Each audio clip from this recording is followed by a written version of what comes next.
okay, do I want to change something? Given that he said that there is something, you know, I ought to do that. So in that particular context, in that particular situation, it's quite legitimate, I think, to not be that specific, because I'm trying to promote very particular things. But if we talk about vectors, yeah, something very specific which you have to learn, yeah, it's important actually what aspect of the concept you don't understand in order to help your learners to move forward on that. So again, just very quickly, feedback on the task, not the learner. Elaborated feedback to enhance learning. Elaborated feedback in manageable units, and be specific and clear with the feedback message. Then keep feedback as simple as possible, but no simpler. Reduce uncertainty between performance and goals.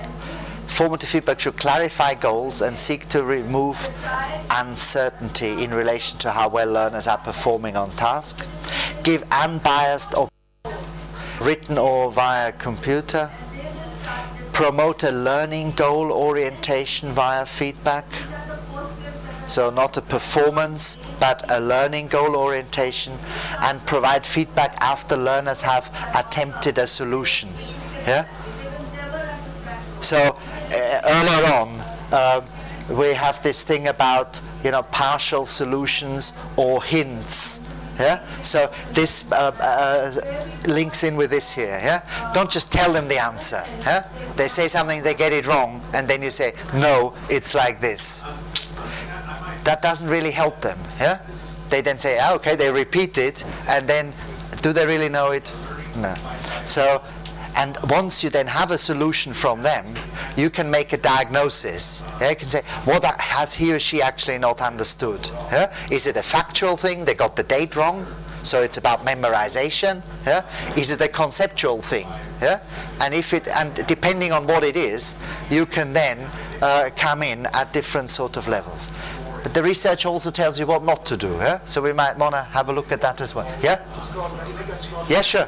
Yeah. Feedback from a trustworthy source. Yes. Will be considered more seriously. Can you also take that? Where are we on that? Where did you pick that up? Third paragraph. Trustworthy source. No. Feedback from a trustworthy source will be considered more seriously than other feedback which may be disregarded. So that could be simply to do with the esteem in which you as a marker are held by your students. You know, he or she knows what they're talking about, I can trust them. Yeah? And if you haven't got that sort of authority, that sort of credibility with the learner, they are less likely to take you seriously. Yeah? Yeah? The other thing relates to computerized assessment, for example. If what you do is you give feedback via a statement bank, and you know this is the 10th time the student reads the same sort of generic sentence, then they might start to think, well, you know, how much thought's really gone into this? Yeah? This all reads very much the same. Yeah? So they might question the authority that stands behind it. So it might be to do with actually knowing who says it to them. Yeah? If I give something back and it's not clear who's marked this and who says this, as you know, in one university I worked in, undergraduate thing, you know, we didn't know the student didn't know us, so I really doubt that at the end of the day, because we never told them, we just were marked, they ever really took serious note of anything that we've written down, although we wrote it with a lot of effort and with all good intention. Yeah? But if they had been my students and they'd worked with me, you know, they'd had made up an opinion about me of some sort, and they'd say, okay, that's actually something I want to bear in mind. Yeah? It can be otherwise also, like had you been marking my work and I was not your student earlier, I would be thinking that okay, this person doesn't know me as such and he doesn't know what I've been doing in my class, and now his opinion about me is very much unbiased based on this particular task that I've submitted. Yep. But had it been my teacher doing it, I might think that, okay, since he or she knows me what Yeah. I've been doing Yeah. in class or outside that, she's biased and she has some preconceived ideas and she's not sticking to Yep. that. And that's why the notion of trustworthiness is something perceptual. Yeah. What's trustworthy to you might not be trustworthy to me. Yeah. So you are absolutely right. Yeah. But and that's one of the reasons why we tend to sort of double mark things and say, you know, get two opinions on it. And then if you actually get something and say, there's actually two people who looked at this independently and they're both saying this, well, there got to be something about this, unless they're conspiring against me and they really got it in for me. Yeah? So that's another sort of issue there. Yeah? So things to avoid: do not give normative comparisons. Yeah? You're not as good as your next door neighbor, well, or you're better than him.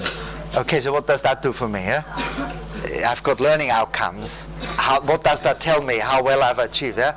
Just because I'm top in the class, okay, might make me feel good, but doesn't really help me improve in terms of learning.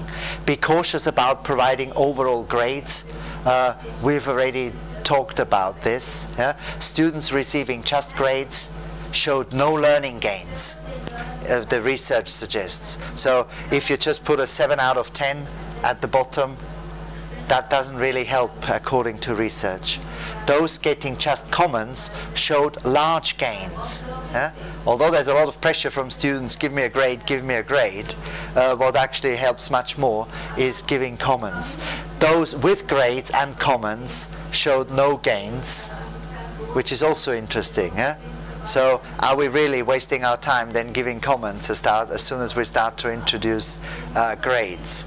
The research would suggest that that's the case. Yeah? Effective feedback relates to the content of the comments. Yeah?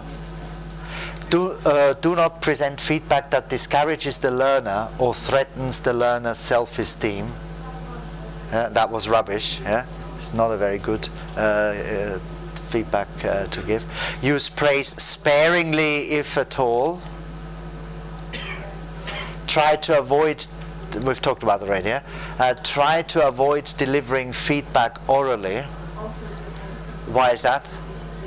Because it's ephemeral. Yeah? It might go in here and come out there, or you sort of can't really capture it all and comprehend it all. You've got no way of going back. So there's in e-assessment, there's some, I don't know whether you use word processed stuff from your students. There's some, you know, who get their work sent in. Like a lot of the stuff that I get is submitted via email attachments, and then I could use a function in Word, for example, that would allow me to record audio comments on, so I could highlight something, and then I could record myself making a comment rather than writing it down if I wanted to. So there are ways of augmenting things orally.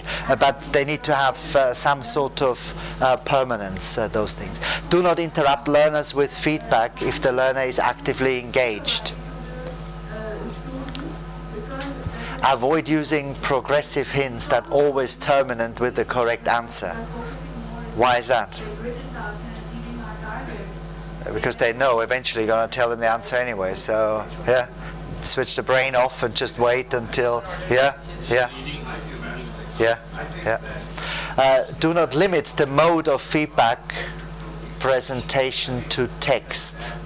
Exploit the potential multimedia to avoid cognitive overload. So I've just said that. And minimize use of extensive error analysis and diagnosis. The cost of conducting extensive error analysis and cognitive diagnosis may not provide sufficient benefit to learning. So you might spend an awful lot of time going in lots of detail through all of this, but it might just be too much for learners. Remember the other thing about, you know, keep it simple and manageable. Yeah? It just might be working against that. Went to university. I wrote everything either by hand or on the typewriter, and my willingness to actually change things once I had written them was very limited, because you know, if you change your mind or something, you just have to go through over it. And now with technology, it's just that much easier to approach writing and production in a very different way. And I think that's where the sort of feedback thing comes in as well. You can give feedback, and people then don't have to start from scratch again. Yeah? They've got the bulk, the body of the thing there, and unless it's really, really bad, they can start to fairly easily augment and improve what they have. And e-systems allow you to version things, yeah? Saying, okay, and then look back. This is where I was a week ago, a month ago, and now I've actually achieved this. It allows you to change things easily. Last week I thought this was very good piece of evidence for this. Now I've done something much better. I can ditch it, you know, and use that instead. So the use of ICT support the iterative process of gathering and analyzing information about student learning by teachers as well as learners, and of evaluating it in relation to prior achievement and attainment, or indeed as well as intended learning outcomes. So that would be a definition which we needn't really bother about. So what can it do, just very quickly? It allows speed of response. So when I, for example, work with my PhD students in the Philippines, she sends me something by email, I look at it, and I write back to her the same evening. Yeah? So there's an immediacy. Before that, she'd have put it in the post. It takes, I don't know, a week or two to come to me, and then by the time I sent it back to her, she's done so many things that she can't for the life of her remember what she sent me and why she sent it to me, and you know, it's become completely irrelevant. Yeah? So that's why speed is such an important thing in feedback, and that's why the tests and handing in stuff, it makes it so difficult, because there's such a time lapse there. So speed of response, rapid iteration, so you can immediately start to change it and produce a new version. Storage capacity is also great, so you can do quite a bit include quite a bit of data.